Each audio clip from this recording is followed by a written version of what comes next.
بسم اللہ الرحمن الرحیم۔ السلام علیکم۔ مباحثہ ٹی وی میں خوش آمدید معزز سامعین۔ آج ہم اس بارے میں بات کریں گے کہ کتا نجس جانور کیوں ہے۔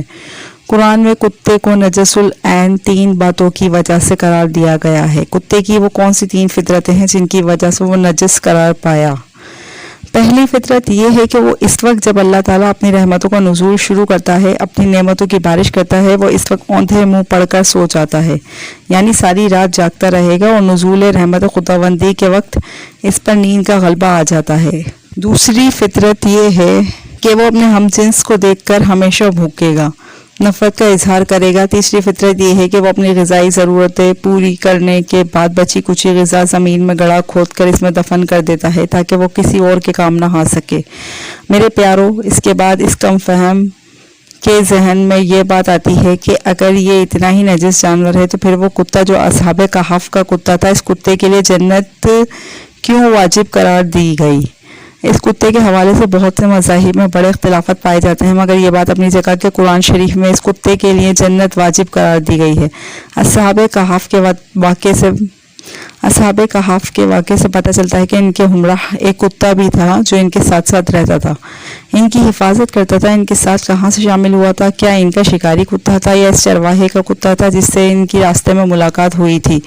جب چرواہے نے انہیں پہچان لیا تھا تو اس نے اپنے جانور آبادی کی طرف روانہ کر دیے تھے اور خود ان پاک باز لوگوں کے ساتھ ہو لیا تھا، کیونکہ وہ حق کی تلاش و دیدار الہی کا طالب انسان تھا۔ اس وقت کتا ان سے جدا نہ ہوا اور ان کے ساتھ ہو لیا۔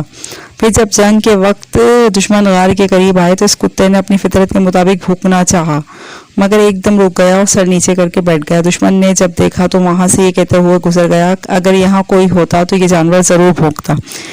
اس کتے نے اپنی فطرت کو چھوڑا تو ہمیں حکم ہوا اس کتے پر جنت واجب ہے۔ یہ تمام باتیں تفصیل سے بتانے کا مقصد یہ تھا کہ جب یہ بحث چل رہی جو میرے ذہن میں ایک عجیب سے کشمکش، ایک عجیب سی بے چینی تھی، مجھے رونا آ رہا تھا، میں عجیب سی گھبراہٹ کا شکار ہو گیا تھا کہ بحث چلی کہاں سے تھی اور کہاں جا پہنچی۔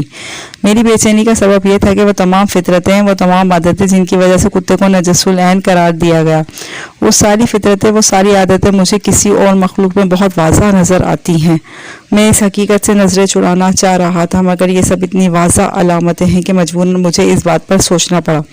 عزیز دوستوں، نہایت معذرت کے ساتھ لیکن آپ خود فیصلہ کیجئے کہ کیا یہ سب عادتیں ہم جیسے اشرف المخلوقات کے نام سے جانتے ہیں ان میں نہیں پائی جاتی؟ میں اور آپ اس عادت کا یا اس فطرت کا شکار نہیں ہے کہ ساری رات اپنی بیجا مصروفیات میں جاگ کر طلوع آفتاب کے وقت سو جانا کیا میری اور آپ کی روٹین کا حصہ نہیں؟ اپنے ہی بہن بھائیوں کو نفرت سے دیکھنا، ان کے لیے آسانیاں پیدا کرنے کے بجائے مشکلات پیدا کرنا میری اور آپ کی روٹین کا حصہ نہیں؟ نہیں، بہن بھائیوں کو نفرت کی نگاہ سے دیکھنا، ان کے لیے آسانیاں پیدا کرنے کے بجائے مشکلات پیدا کرنا میری اور آپ کی فطرت کا حصہ نہیں؟ اپنی غذائی ضروریات پوری کرنے کے بعد بقیہ کھانے کو فریج جیسی مشین میں محفوظ کرنا، بعد میں ضرورت نہ پڑنے پر ضائع کر دینا ہمارا روزمرہ معمول نہیں؟ ان سب باتوں کا جواب شاید ہم میں سے کسی کے پاس نہ ہو۔ پھر میرا رب، میرا پروردگار، تمام جہانوں کو پالنے والا، 70 ماؤں سے زیادہ محبت کرنے والا ہمیں اتنی بڑی مثال دے کر سمجھا رہا ہے کہ اصحاب کہف کے کتے نے اپنی صرف ایک فطرت چھوڑی تو اس پر جنت واجب ہو گئی، تو پھر ہم جیسے جسے میرے رب نے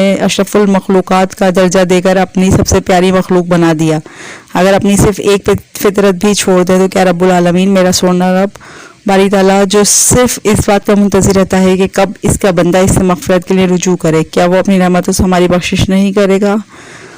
بالکل کرے گا، اگر ہم صدقے دل سے کوشش کریں۔ شکریہ، واللہ عالم۔ ویڈیو اچھی لگی تو ویڈیو کو لائک اور شیئر ضرور کریں، چینل کو ضرور سبسکرائب کریں۔ شکریہ۔